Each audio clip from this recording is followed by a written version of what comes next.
Your pet would like to have a word with you. In fact, your dog, cat, bird, horse, fish, even bearded dragon would like to have an entire conversation with you. But having that trans-species discussion is difficult without an interpreter or go-between, a specifically skilled individual who's been communicating with our animal friends for more than 3 decades, bridging gaps in understanding, elevating relationships, building peace and harmony among all Earth's creatures. That person is Suzan Vaughn, the Animal Whisperer. Jax is a very protective cattle-dog mix. He barks his head off when visitors come to the door. In this episode, Jax reveals what his humans can do to help him calm down. We talk to him about caring for the cat instead of attacking, and what his true role in this household is. This big, high-energy dog is always on the lookout for trouble, and his people just want him to calm down. No, let him figure me out first while he's doing it. Okay, we're ready. So the first question is he in any pain? Okay. I'm going to just ask you some questions, that's all. He says, first of all, I don't have any of the same problems with my eyes that Petey has, and my senses are very keen. I can see good, hear good, smell good, taste good, all that stuff is good.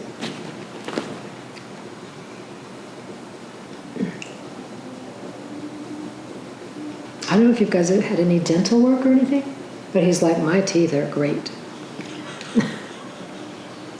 Okay. Really, Petey said that too, which is, anyway. All right, let me look at the rest, okay? Is it all right? Okay. Yeah, that's Pat. She smells good, huh? Okay, here we go.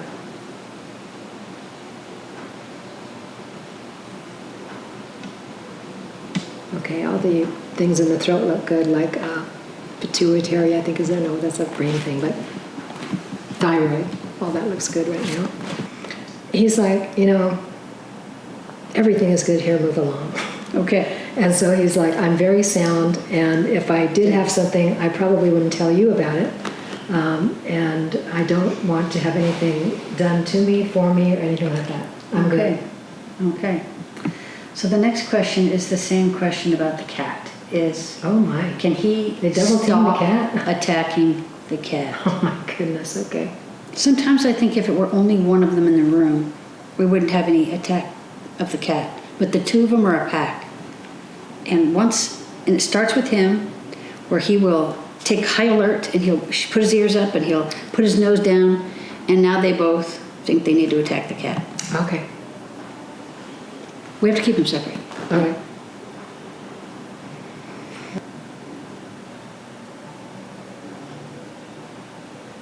Okay, he's like much more easily telling me, yes, I can do that. So the conversation we're having is protect the cat.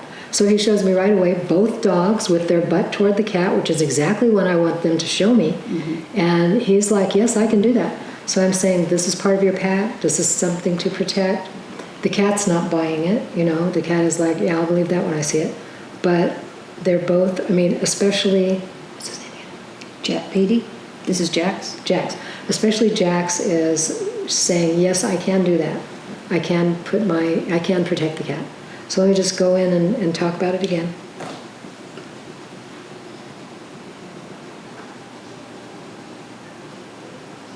Okay, I'll just check on a couple of the things. Because sometimes the cat sets it up, but that's not happening here. So the cat would like that to be over also. So let's see how it goes, Jax is very, right on the money, okay, sure, I can do that.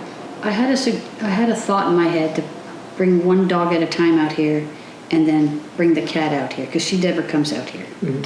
Maybe let her walk around a bit, get comfortable, and then bring one dog, not both, so that they don't get into the pack mode. But when we move, we're not going to have this setup where there's a separate cat and dog space. Mm-hmm. So that is going to either work or not work. Okay, so what else for Jax? The barking. They both will bark. Okay. Like when people come to the door. But he's worse. and he instigates the other one to bark. It's like he barks like he's in something frantic. Even if it's just us coming and going from the. If Marie goes outside right now and walks around the other side of the house and comes in, he will want to bark. Okay. And you can see who it is. Well, maybe Okay. Petey can't. Okay. But he goes on high alert, and that makes Pete come to the rescue. Okay. But if there could be less barking when people come to the door, now to their benefit, to their excuse, we haven't worked on it that hard. Right. Okay, so the image I'm getting is that you're excited to see them, they're excited to see you, right? When you come in? Sometimes. Okay. So sometimes you ignore ever? I usually do. Okay, good. When I first come through the door, I go walk, set my things down, maybe go to the bathroom or whatever, and then I give them a time for the greeting, but it's not when I first come through the door. Okay, good. But it doesn't have to be company. It could be company, like you're coming through the door and you weren't coming through excited. If they had been here, they would have almost broken the glass and it would have scared you to death. Mm-hmm. So I didn't want to put you in that position. Right, thank you. But like our friends, our family, our family that know the dogs, they show up and they just sort of say, oh, there they go, off barking, and then they let themselves in. Okay. But it is annoying. Yeah, it would be awesome if at least this one could reduce that. Okay. The T-touch is going to be really good for this one too. Just okay. But let me see if he can do it. Just a sec.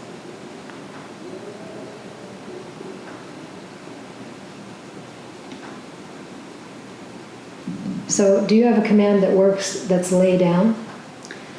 Yeah. He has a down command. I haven't worked on it in a long time, but back when I was teaching him things, he was real good at that. So he says that could help me if I was to lay down, be calm, and then the reward is the people come in. Okay. But he has to kind of stay in that. Okay. There has to be no excitement at the door. There has to be, your people aren't going to come in here unless you're calm. Nothing's going to happen unless you're calm. So he's showing me if I lay there, that will be helpful to me. Okay. The other thing for these guys, because they're both rescues, right? Yep.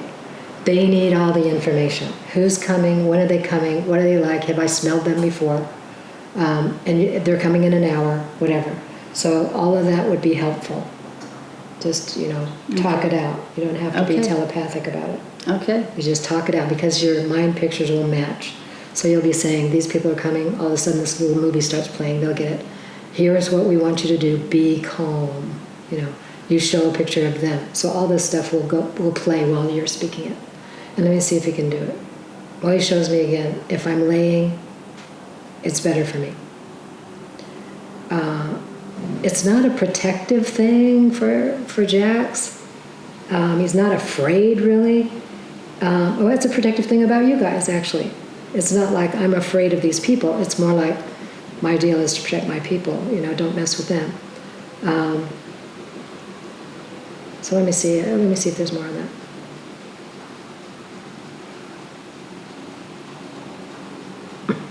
He has kind of like a pride about it. Like, I can scare anybody away. I can totally take care of my people. No one will mess with me. I will bite their arm off. It's like, it's like a badge of honor, kind of.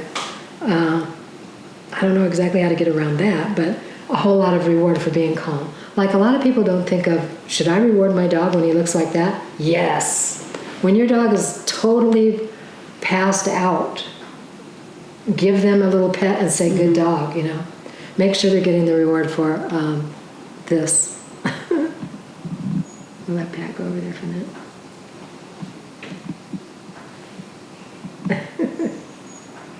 Okay. I just want to say that when a dog tells me, quit looking at my body, everything is good here, it's going to be a dog that will hide symptoms of any kind. Mm. You'll be like, nothing was going on, and now my dog is passed over. That's what's going to happen. Like he's not interested in medical treatments that are going to distress him. No. Mm-mm. He's interested in taking the natural length of his life and no prolonging things. Just, Yeah. I'll just leave when I do. That's a hard lesson for the people to learn. Very hard, because they want to do a bunch of medical stuff. Well, you think, I really love this dog, so I'm going to put resources into it because, Of course. This is my favorite thing on the planet. Why wouldn't I do this? But exactly. I've had a tendency to put too much money and spend too much time trying to help a dog that's on the way out, Yeah, yeah. or in pain, or in discomfort. 85-90% want just what I said. There's a few percentage that feels like I can't leave my person, I can't leave my body, I can't get out, I'll need some help. Very rare. 10%. Never met a dog that wanted chemo. Yeah. I've stopped short of chemo. Yeah. Every now and then, you'll run into one because they're going through what their person is going through. Their person's doing chemo, we're doing the same thing, but you don't give your dog anything and your dog doesn't give you anything. But they do sometimes. You have diabetes, they have diabetes. So they sometimes do that kind of thing, but you don't give them anything. This is actually very good. I can do a good communication when your dog is like that, which is kind of, people, it's kind of different for people because they think, you want to look in their face and everything. No, you don't want to do that. You don't need to do. You can do the cat, and the cat's not even in the room. Yes, and Jax, he's very sensitive to people touching him, for one thing. Have you figured that out already? I'm sure. He was very cautious about me touching his body. He wanted to make the move. Okay, he doesn't want anybody to, necessarily make the move. He doesn't like surprises. He didn't really want me to touch his face unless he had smelled me for a while. He wanted to decide whether he wanted me to touch him or not. So if you got people coming in here, they're like, I love dogs. Yeah. No, it's not going to be good for him. That has been accurate. I've described him as being skittish in the sense that That's right. He's easily, he's easily kind of shocked and pushed off. Right. People will say, "Your dog doesn't like me." And just give it some time. Because of his young life, and how old was he when he came? 1. Oh, yeah. Because of his young life, he prefers people who ignore him. If you ignore, you will win him over. Because you're calm and you're not trying to approach him. Right. He doesn't seem to need as much affection as the other one. The other one will come and lay here all day and all night, endlessly for all of time. He will come over and lay down for a little bit, but he'll be a little squirmy, and you can pet him for a bit, and then he'll go lay down over there. Right. Or he'll come over and bury his head in your chest. He'll like he was doing. He'll bury his head, and he wants you to hug him, and then he wants to go off and do his thing. You want me to ask him about his first year? Sure. Okay. Well, I was outside a lot. He was really young. Some of the time he was chained up, looks like to a tree. People and animals had their way with him. He couldn't go anywhere. He figured out kind of how to hide, but he really couldn't. I mean, he was just out in the elements.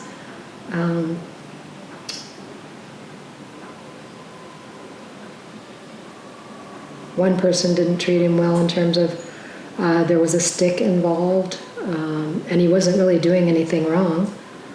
He was unable to go anywhere, essentially. So he felt very trapped. He likes to have, he likes to be able to see where he can go next. Don't corner him, He likes to be able to know he can escape or leave the area wherever you're approaching him, or, that kind of cornering is not his idea of a good time. I would expect him to be very gentle, giving him food or whatever. He is very. He's very tentative about it in the sense of, let's see, are you suspicious of the food? Yes, I am. Okay, so he's experienced what I call bait and switch. So, in other words, he had a treat and then somebody hit him, or treat and somebody gave him a shot, or treat and some other bad thing happened, So he's a little suspicious. He's a little over it now because he's been here a while, but he's still very tentative about that. How's he feeling about the move? Oh, well, he sure knows about it, but he's like, we'll see if that happens. So he's not convinced, and I told him before I ever got here, we might talk about this, but it's a little ways off. I don't know how long off it is. He says I could get through it. It would be much more of a challenge for Petey. But he says I could get through it, with all the information. Like, how is this going? How long will it be? Where will my people be? Where are they in this process? How far away are they? It just needs all the details. and he could get through it, he'd be okay, he'd be better getting through it. He says, and I would not eat at all during that time, or probably drink. And I'm telling him, you probably should drink. He's like, nope, not doing it. Yeah, he's got that. I'm hoping they will get enough of the imagery of where they're going and what's waiting. Yeah, I did show them. Because there's going to be big green fields and Yeah. woods to run through, and it should be glorious for them. Yes. I did send them the image of the new house because I've seen it, and how it's wonderful for the dogs, and they do seem like they would be very happy there. And they would need to figure out what they're supposed to do. Where are we supposed to guard? Could you take us around to show our periphery? What is our behavior supposed to be here if it's different than there? Yeah. That kind of thing. I had thought that, so the property has a perimeter to it, and it's kind of obvious what that perimeter is to a human looking at it. But I thought the first bit of time we're there, because 2 of them will run away, 1 of them never will. So I'll put one on the leash and let the other one off the leash and walk out the perimeter, and then then switch them and walk back, so that they're both off the leash and running around, but at the same time, they can't run away. At least until I feel like they'll contain themselves in the space. So what you want to do when you get there is put them both on a leash. The both of you, if you can, just walk around the perimeter and tell them, this is what we're doing. This is our property. This is where the limit is. You could do them one at a time too if you want, but you need to just show them what the perimeter is. Okay. Following our session, Tracy reported that they allowed the cat into the room with the dogs. Jax tried to get close to the cat, but she warned him off, which made Jax whine. Tracy said he barked at the cat, but it sounded more like he had hurt feelings than trying to attack her. Jax was the kind of dog I often meet in my practice, the kind of rescue dog who's had plenty of negative attention in his early life, so ignoring him was the best way to gain his trust. For more episodes in the series, be sure to like, share, and subscribe. To learn all about Suzan Vaughn and her services, visit her website at animalwhisperer.net. Be part of the community by subscribing to her Facebook page, animalwhisperer.net. Then sign up for Suzan's newsletter to enjoy more of her fascinating animal-human communication stories. So, until next time, join Suzan as she talks to the animals on The Animal Whisperer.